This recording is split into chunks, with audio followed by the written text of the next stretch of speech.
जय जगन्नाथ। सिद्धार्थ भक्तिर यह गीता रहस्य कार्यक्रम को मुझे समस्त को स्वागत जनाऊँ। श्रोता बंधु, आमे माने गीता रहस्यर पूर्व अध्याय विचार करुथिले अत्यंत महत्वपूर्ण कथा भगवान कहते अर्जुन को, ना सतो विद्यते भावो ना भावो विद्यते शतः उभयोरपि दृष्टान्त स्तन्नयोस्तत्त्वदर्शिभिः। ना सतो विद्यते भाव ना भावो विद्यते शतः। ना सत्र कौनसी समय कौनसी काल रे अभाव रुहे अभाव हुए, ना असत्र कौनसी समय रे अवस्था था। सबु बेले असत्र अभाव रुहे। गोटे गोटे समय रे आमको हेतु प्रतीत हो पारे, किंतु वास्तव रे तार अस्तित्व न थाए। आउ गोटे कथा कौन, भगवान कहते जो माने यह को जानी जाइछंती, जो माने तत्वदर्शी तत्वतः एक कथा को जानी जाइछंती, से माने कौन होंती, से माने कौनसी प्रकार व्यतिव्यस्त होंती नहीं। ये उभय को से माने जानी चंती जे सत थिला अच्छी रहिबो आ असत कौनसी काल रे विद्यमान नुह। गोटे फूल काली नथिला आज फुटुची, काली के आउ नथिबो, सुखिकी झड़ी पड़िबो, तार परे पंचभूत रे तार जो सृष्टि से अनुसार से विलीन हो जाए। आम मान शरीर सांगे भी से प्रकार घटना घटो। कहते जे यहाँ को भल भाव रे आम मान को बुझा पड़ो। जमिति आमे माने धर गंगा स्नान करने को जाऊे, आम मानकर पूर्वपुरुष किए बंधे जाइथिबे, वर्तमान समय रे आमे जाउचे, परवर्ती क्षेत्र में भगवान कले पुणी थरे जो माने आमर श्रद्धा अच्छी माँ गंगा के प्रति निश्चित भाव में आमे गंगा स्नान करने को जिबा, जो मानकर सागर प्रति श्रद्धा अच्छी सागर स्नान करने को जिबा। किंतु गोटे जगार आमे जो गंगा रे आम पूर्वपुरुष बा पूर्ववर्ती क्षेत्र में आमे माने स्नान करथिले, सेही गंगा रे कौन पुनश्च आमे स्नान करि परिबा? समस्त कहती जोठी गाधई थिलु, जो गंगा रे आमे स्नान करिथिलु, सेही गंगा रे स्नान कलु। प्रत्येक समय रे गंगार धारा प्रवाहित होउछि। बहुत वर्ष पुराना कथा, हेराक्लिटस बोली फ्रांस रो ग्रीक रो जणे दार्शनिक थिले। से भारत वर्ष को आसी विद्या अध्ययन करने को एवं से तत्व को ग्रहण करने। पूर्ववर्ती क्षेत्र में आम मैंने इतिहास रे जानिबा को पाऊ, यह ज्ञानर गोटे पृष्ठ। भारत भूमि सदा सर्वदा ज्ञानर मूल जगह रही आसी। एक दुई शहे नुह, असंख्य संख्यार बहुत संख्यार विभिन्न देशर सबु विज्ञ पुरुष माने एटिके आसुथिले से तत्व ज्ञान को, से विशेष ज्ञान को आहरण करने, धारण करने। तांकर नाम हुए तो सही प्रकार नथिला, किंतु परवर्ती क्षेत्र रे हरे कृष्ण बोली तांको डाकुथिबार इतिहास रे जो प्रकार वर्णना अछि ताधर जाना पड़े। परे जेतबेले से फेरी जाती ग्रीक को, हरे कृष्ण तार उच्चारणर अशुद्धिता कारण को हेराक्लिटस हो जाइछि। तो सी कहते नदीर गोटे जगार गोटे नदी रे आमे बारंबार पाद रखिपारिबा नहीं। तार अर्थ कौन, जो नदी रे आमे वर्तमान पाद रखीचे पुणी थरे जदि पाद रखा जीवा, जो नदी रे पाद स्पर्श करथिला ताहा तो प्रवाहित हो जाइछि, ता देहरे आमे पुनश्च केमती पाद रखिपारिबा। कहिवार अर्थ होची ये जो चलमान संसार शरीर आसुची जाउची, प्रत्येक मुहूर्त रे आमे माने बहुत समय कौन होची, बहुत समय विचार करि परने, आमको एटा स्थिर भली देखा जाउची। आम देहर वृद्धि होची, या को तो आमे जानिचे समस्ते, किंतु देहर वृद्धि जो होची बा जो तार क्षय होची, ताकू आमे अनुभव करि पारुचे कि ताकू आमे अनुभव करि पारु नहीं। कारण एत तीव्रतार सहित ये परिवर्तन होउची ताहाको आमे जानी पारु नहीं। आम मान को यह को निश्चित भाव में धारण करने को पड़िबो जे जहा सत्य ताहा चिरकाल सत्य और जहा असत्य ताहा सबुबले असत्य। जदि आमे असत्य सहित जोग होकर रहिबा को चेष्टा करिबा आ ताठू सबुबेल पई सुख आहरण करबा पई इच्छा प्रकाश करिबा ताले निश्चित भाव में आमर सेठी भूल हो जिवो। हमको अत्यंत सूक्ष्मतार सहित विचार करने को पड़िबो जे आमे कौन धरिबा आ कौन छाड़िबा। जदि आमे असत पछरे जिबा निश्चित भाव में आमको दुख मिलिबा सार। जेमिति आमे माने कहीं दुख चाहूना कहीं कौन आमे माने अच्छे जे दुख चाहूचे किंतु दुख हमको प्राप्त होउछि। जदि कौन सी व्यक्ति हो कौन सी संबंध हो काहाठू भी आमे चाहिमा चिरंतन सुख ता केबे भी संभव नुह। कारण देखो जदि संबंध रु सुख चाहिमा संबंधर नियति कौन संबंधर नियति होउछि ताहा दिने ना दिने नष्ट हबो समाप्त हबो। गोटे वस्तु सहित संबंध कले नचेत वस्तुटी समाप्त हबो नहले आमे समाप्त हवा ताहले ता मध्यरु आमे सबु बेलर सुख केमति आहरण करि परिबा। व्यक्ति संगे संबंध स्थापन कले ताहा मध्य देखंतु निश्चित भाव रे ताहा मध्य क्षणस्थायी। एई जिंस को हमको विचार करबा को पड़िबो और विचार करबा को पड़िबो जे आमे माने कहा पछरे दौड़ुचे आमे सत पछरे दौड़ुचे किंबा असत पछरे दौड़ुचे। व्यवहारिक क्षेत्र रे आमे जदि चिंतन करिवा ताले हुए तो आमे माने जानिमा को पड़िबो जे व्यवहार रे यही जिनस अच्छी आ पलैब ता अर्थ कौन आम दुखी हो ता सहित उचित व्यवहार करवा केमिति आम जानिमा आ ता सहित उचित व्यवहार करवा ताहाको आमे विचार करवा। कहबार अर्थ होची आमर व्यवहार केमिति हवा दरकार आमे कौन बाछिवा दरकार आमे सत को बाछिवा दरकार सत संगरे रहिबा दरकार सत को प्राप्त होबा पई प्रयास करवा दरकार ना असत पछरे जीवा दरकार। विचार करिकरी देखिले जे असत सांगरे जदि विशेष संबंध स्थापन करवा वस्तु हो व्यक्ति हो संसार हो जेकोसी व्यवस्था हो निश्चित भाव में ताहा नष्ट हेबो एथिरे कहार कौनसी प्रकार संदेह नहीं। आमे मध्य जेतिकी जानिचे जदि निज विचार अनुसार चिंतन करवा ताहले आमे मध्य से जिनिस को जानी परिबा भल भाव रे समस्त जानिचे। तो संसार रे आम मानकर व्यवहार की रूप रहिबो जेमती आमे गोटे जगह को बुलवा को जाउछे धर आमे कौन से तीर्थ को बुलवा को जाइए हरिद्वार जाइए कि ऋषिकेश जाइए कि जगन्नाथपुरी जाइए आमे सेठी किछि दिन विश्राम करवा तो गोटे धर्मशाला आमे माने रोचे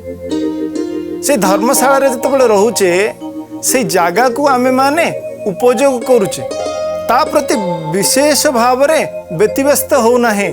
जदि कौन सी तार व्यवस्था रे कौन संकीर्णता आसचे ताको आमे समाधान करने प्रयास करुचे किंतु जेहेतु आमे अतिथि सेठी आमे विशेष भाव व्यस्त होने कारण आमे जानिचे अरे कौन अच्छी 2 दिन पाई आसीचे काली तो पलैवा व्यतिव्यस्त होना है। संसार रे आमे मध्य ठीक से भली जेतबेले रहिबा को प्रारंभ करवा जने अति एठी विचार करिक देखंतु एठी मध्य संसार को आमे आसीचे आ पलैवा जदि शरीर को लेकिन मध्य विचार करवा शरीर आसीची आमे पलैवा। जदि जीवन रे ई सूत्रटी को आमे बुझी जिबा ताहले आम जीवन आनंदमय हे उठिबो। जने बाबाजी थिले से कौन कहते शास्त्र में अनेक जगह रे संसार दुखमय दुखमय दुखमय आउ जने बाबाजी थिले बंगलार कथा जने बाबाजी से कहते ये संसार दुखर कुटी आउ जने बाबाजी कौन कहते जे संसार सुखर कुटी आमी खाई दाई आर मजा लुटी मु कौन करे ये आनंद रे रुहे जहाँ को कौन सी प्रकार संसार व्यवस्था व्यतिव्यस्त कर पारे नहीं कारण सी संसार सत्यता को भल भाव जानी अरे ये आसी पलैब से भली भाव में आमे मध्य जितेबाला ये जिनस को अनुभव करवा जमती आम उदाहरण देखुले जो गोटे धर्मशाला अच्छे गोटे गेस्ट हाउस अच्छे अतिथि भाव में अच्छे ताकू नहीं कि आम विशेष भाव में व्यतीव्यस्त होना कारण आम जाचे अरे 2 दिन पर तो आम यू पलैवा संसार को लेकिन चिंता कले कौन सी वस्तु आम 2 दिन पर थिबा नथिबा गोटे मुहूर्त निश्वास ना विश्वास गोटे मुहूर्त ना जदिओ चिंता करवा जितेबाला आम बड़ हवा से जीवा जितेबाला वृद्ध हवा जितेबाला से जीवा सामान्यतः ये आम मैंने देखा मिले तथापि यार कौन ग्यारंटी ना तो जी दिन आम रहा जदि से प्रकार भाव नहीं आम रहा जड़े अतिथि सदृश रहा ताहले संसार आमको विशेष भाव में प्रभावित कर ना आम मनरे यही प्रकार जिनस को आम मैंने बुझा दरकार आम जीवन को बुझा दरकार जे आम कौन बाछुचे जीवन में सत को बाछुचे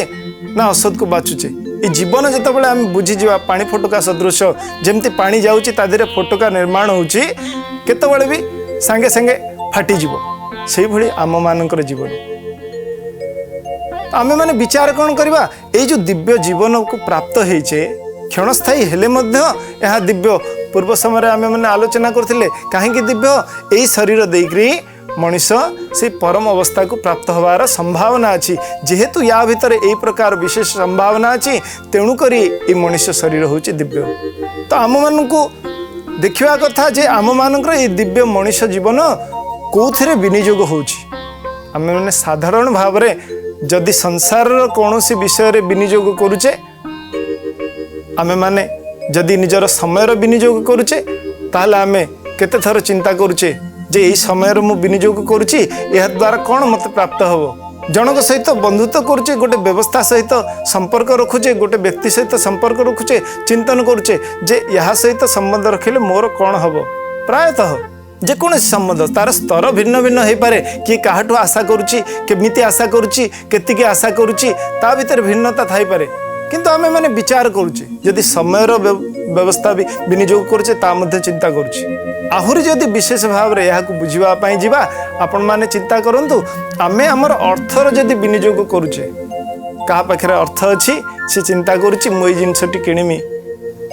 क्या पाखे अर्थ अच्छी सी भावुची जमीटी किणमी कि भावुची ये वस्तु किणमी काली सकाळे यही प्रकार यार मूल्य अत्यंत अधिका हो कि भावुची ना मु सुना टिके रखी ताहार मूल्य परवर्ती क्षेत्र में बढ़ीज जेकोसी समय हो अर्थर हो जहाँ भी आम विनियोग करुचे संसार रे केते थर चिंता करुचे ता विषय केते निखुण भाव में आम मैंने पर्यालोचना करुचे बारंबार तार परीक्षा करुचे यही प्रकार अर्थर विनियोग करदेवी यही प्रकार समय विनियोग करदेवी ताहले मते कौन प्राप्त हम सबुठ बड़ विनियोग आपने चिंता कले ये शरीर तो रहिबो नाही ये अर्थ तो रहिबो नाही ये व्यवस्था तो रहिबो नाही ता परवर्ती क्षेत्र में ता सत्वे भी आमे माने जीवन प्रत्येक मुहूर्त रे समय अर्थर सबकिछ विनियोग किभली भाव में हम जहाँ द्वारा मत कौन मिल तार प्रतिबदल रिटर्न तार प्रतिबदल मत कौन मिल केमती बहुत गुणा होकर मिल तापाई आमे सदा सर्वदा व्यतीव्यस्त अच्छे किंतु ये दिव्य जीवन मानव जीवन कौथरे विनियोग होची ता विषय आमे माने व्यतीव्यस्त होचे कि कारण यह मध्य किछि समय पय अछि आ भितर थिबा सामर्थ्य सबुबेल पय रहिबो नाही काली सकाळे आमे चिंता कले मध्य किछि कर्म हुए तो करि परिबा नाही जेतेबेले छोट अच्छे चाहूचे बड़ माने जो भली कर्म करबा को चाहूचंती करूचंती से भली आमे कर्म करबा बोली किंतु आम पाखरे सामर्थ्य नाही परवर्ती क्षेत्र में सामर्थ्य ना आउ सबुठ बड़ कथा हूँ वर्तमान जो समय जदि कहार सामर्थ्य अच्छी भी केते समय पाई से सामर्थ्य अच्छी ताहार मध्य कौनसी निर्दिष्ट सूचना कहीं प्रदान करें ना यही मुहूर्त अच्छी काली सकाळे थिबो कि नहीं से सामर्थ्य से अधिकार ताहार कहीं ग्यारंटी दे पारिबे नाही तेणुक जेतिकी समय जो प्रकार सामर्थ्य आम भीतर अच्छी विशेष भाव में यही जो आमर मनुष्य जीवन विनियोग कि भाव में हम तार सठिक विनियोग कौन ता विषय जदि आम विशेष भाव में चिंतित न हवा आउ जदि ताकू ठीक भाव में विनियोग न करिबा ताहले कौन नष्ट हो जिवो। कमलकांत कहउचंदी एमन मानव जन्म रइल पतित आबाद करले फल तो सोना कौन कहउचंदी ये मानव शरीर रूप जो खेत अच्छी जो जमी अच्छी ताकू तो भूली गलु ताकू जदि ठीक भाव में चाष करिवो ताहले ए बाहर सुना कौन चिंता करुचु एठी केते सुना फली था असरंती सुना फली था आउ से सुनार केतबेले क्षय भी मध्य हेई न था सदा सर्वदा किंतु आमे कौन करुचे ए मानव जमीन को ए मानव रूपी जो खेत अच्छी ये जो शरीर रूपी जो खेत अच्छी ताकू कौन करुचे ता भीतर जो संभावना अच्छी केते कौन फली पारि था आमे से दिव्यत्व को प्राप्त हो पारि थांते आमे ताकू सेमती करके पकई दउचे से टांगेरा भूई हो जाउची ए संभावना गुड़िक सब नष्ट हो जाउची तेणुक विशेष भाव में जदि साधारण अर्थ विनियोग करने को साधारण समय विनियोग करने को आम एत चिंतन करुचे जहाँ रहिबो नाही जानिबा सत्वे मध्य ए मानव जीवन को जितेबाला विनियोग करवा सेतबेले केते भल भाव में चिंतन करी तार विनियोग करवा उचित आपण माने निश्चित भाव में विचार करिवार आवश्यकता अछि। महाभारत गोटे सुंदर घटना अछि जेतेबाला महाभारत युद्ध पूर्व जानिले जे पांडव आउ कौरव ये जो दल अच्छे तांको भितर किछि किछि मुख्य योद्धा थिले पांडव पक्षर चिंता करुचंदी जे तांको भितर मुख्य योद्धा को माने अछंती तो कर्णଙ୍କ पाखरे सूर्यपुत्र थिले सी सूर्यଙ୍କ कृपारु कुंती को प्राप्त होइथिले तो सी तब जन्म होइथिले कवच कुंडल पिंधिकरी जन्म होइथिले इंद्रंकर कृपारु प्राप्त होइचंती कुंती अर्जुन को तो जमती चिंता करती जड़े बापा जमती पिलार सुरक्षा पाई चिंता करती से भली भाव में इंद्रदेव को मन में आसला जेपर्यंत कर्णଙ୍କ कवच कुंडल अच्छी अर्जुनंकर कौन शस्त्रता को भेदन करिपरिबनी आउ सी जदि न मरिबे बा युद्धरु न हटिबे तांको जदि परास्त न करा जाए ताहले केही मध्य जीवन धारण करी रही परिबे नाही समस्त पांडवंकर मृत्यु होबो विशेष भाव में जेहेतु अर्जुन तांकर पुत्र सदा सर्वदा एक विशिष्ट प्रीति अर्जुन प्रति इंद्रंकर देखा जाए जहाँ शास्त्र वर्णना होची तो तांकर पुत्र तो तेणुक मने मने चिंता कले जे कौन करवा वर्तमान केमिति भाव में कर्णंगठू से कवच आ कुंडल नहीं आसवा यही प्रकार जिते चिंतन करिसेंती विचार करिसेंती मने मने जे मु वर्तमान कर्ण होउचंती दानी सर्वश्रेष्ठ दानी भाव में दाता भाव में तांकर ख्याति अच्छी तो चिंता कले मु गोटे ब्राह्मण वेश जाई तांकोठू कवच आ कुंडल मागी नेबी से केबे भी मना करिबेनी कारण तांकर चरित्र को भल भाव में इंद्र जानी थिले ठीक से प्रकार यही प्रकार व्यवस्था यही प्रकार चिंतन विषय रे सूर्य जिते जाना पाइले से आगुरी जाइकरी सावधान करने को जाइक पहुँची जाइछंती कर्ण को जे देख यही प्रकार व्यवस्था होची तमठू कवच आ कुंडल नहीं जिवे तमे केबे भी देव नाही सेतबेले चरित्र गुड़िक आम मान को श्रवण करने को पड़ो कहार कथा सब परवर्ती क्षेत्र में विचार करा जाए आमर नीति आमर आदर्शर कथा सदा सर्वदा रहिबो तो सेतबेले अत्यंत सुंदर भाव में कर्ण सूर्य को कहउछन निजर पिता को जे मु जानिले मध्य जदि केही मो पाखरे आसी पहुँचे आ मते मागे किछि जिनस ताहले मु ताको मना करि परिबि नाही आ गोटे सुंदर कथा कहउछंती एई तो तांकर जहा विचार आ गोटे सुंदर कथा कहउछंती पिता प्रभु गोटी कथा मु सब बेले शुणिची आ जानिची कौन दत्तंच हुत्तंच सर्वदा तिष्ठति ए शरीर रहिबो नाही कौन से किछि जहा देखा जाउची ताहा रहिबो नाही किंतु जहा देइथिबा जहा आहुति देइथिबा यज्ञ कथा आम पूर्वर विचार करथिले केवल काठ होम यज्ञ नुह सब प्रकार जो यज्ञ अच्छी एगुड़िक निश्चित भाव में चिरकाल तिष्ठिब कहबार अर्थ होची शरीर रहिबो नाही आमे सब बेले कहूचे अरे आमे रहिबानी कर्म समस्तंकर रही जाए तो आम मान को विशेष भाव में यही प्रकार कर्मर आश्रय नबाकू पड़िबो जहा चिरंतन हो जिवो नहले कौन जीवनटा खाली रे पळेबो तो यही जो आदर्श अच्छी से कथा को एठी कर्ण कहउचंती निजर आदर्श को भी रखुचंती आ मन भितर ए चेतना मध्य अच्छी जे कौन सब बेल पाई रहिबो आ कौन सब बेल पाई रहिबो नाही यही प्रकार चिंतन जार थिबो निश्चित भाव रे तार आदर्श प्रतिष्ठित हो पारिबो। एठी अन्यान्य किछि क्षेत्र रे हुए तो देखा जाई पारे जे कर्णंकर विचार कर्णंकर जो ता विषय आम पूर्व मध्य चर्चा करछे, किंतु एही प्रसंग रे आमे देखुचे कहउचन से दत्तंच हुत्तंच सदैव तिष्ठति, सब बेले रहिबो। आमे माने जदि कौनसी जगह को दर्शन करने को जाऊे, जदि धर आम समस्ते जीवा पुरी रे दर्शन करवा को जाइए, जगन्नाथ दर्शन करवा से सेठी जाइकरी कौन कले, सेठी जाइकरी अन्यान्य कार्य गुड़िक करने को आरंभ कले। हुए तो से गुड़िक भल काम हो पारे, जदि क्या खावा को दौचे, क्या कौन अन्यान्य सेवा करुचे बा कौन सी जगह को बुलवा को जाऊे, यही मध्य जदि समय अतिवाहित हो गला आ पहड़र समय हो गला, पहड़ पड़गला, ताहले आउ जगन्नाथंकर दर्शन हेब नाही। तो आम मानकर समय से प्रकार प्रथमे जोर सोर करी आमको जो काम पे आसीचे, जो कमर मुख्य आमर जहाँ उद्देश्य जहाँ लक्ष्य ताकू समाधान करने को पड़िबो, तार संभावना को नष्ट हवा को देवा उचित नुह। प्रथमे जोर सोर करी आगे दर्शन करिवार अछि, तार परे अन्यान्य कार्य कांगाली विदाय परे हेले चलिबो, किंतु प्रथम कर्तव्य होची जे जोर सोर करी आमको प्रथमे जगन्नाथ दर्शन करने को पड़िबो। ठीक सही प्रकार आम जीवन रे आमे सबु प्रकार कर्म करुचे, विभिन्न प्रकार सत्कर्म असत्कर्म जानिकिरी अजानिकिरी विभिन्न प्रकार कर्म करुचे, किंतु आमर प्रमुख काम कौन?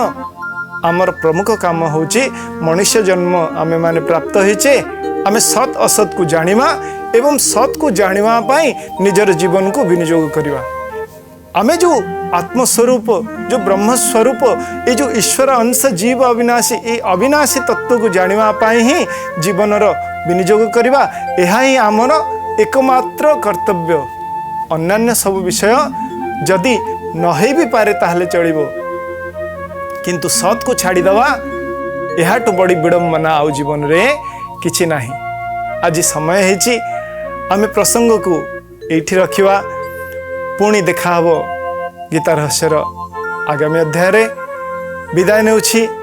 जगतरनाथ जगन्नाथंक चरण कमल तले आपण समस्तंकर सर्वविध कल्याण सर्वविध सुख पाई कामना करुछि, प्रार्थना करुछि। जय जगन्नाथ, जय जगन्नाथ, जय जगन्नाथ।